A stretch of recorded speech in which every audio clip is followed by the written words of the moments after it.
दंतचिकित्सक म्हणून ते रोह्यात कार्यरत आहे. करण्यात येत आहे.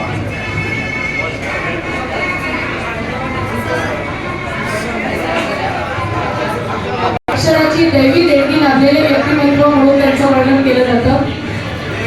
तसेच मारुती मंदिराचे विश्वस्त रोहा नगरपालिका शिक्षण मंडळ यावर त्यांनी काम केलेलं आहे. रोहा पत्रकार संघाने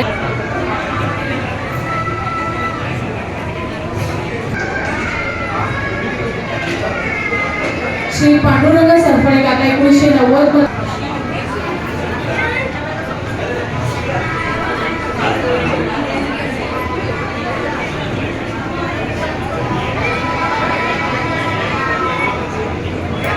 यानंतर श्री विष्णू घोषासाठी व्यासपीठावर येण्याची आपल्याला विनंती करते.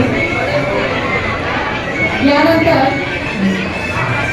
श्री इम्रान कबीर, इलियास कबीर आणि मुझफ्फर सिद्दीकी या तिघांनी व्यासपीठावर येण्याची मी त्यांना विनंती करते. इलियास तसेच मुझफ्फर सिद्दीकी कोरोना काळात जिथे पेशंटचे नातेवाईकांची साथ नव्हती, मुझफ्फर सिद्दीकी यांच्या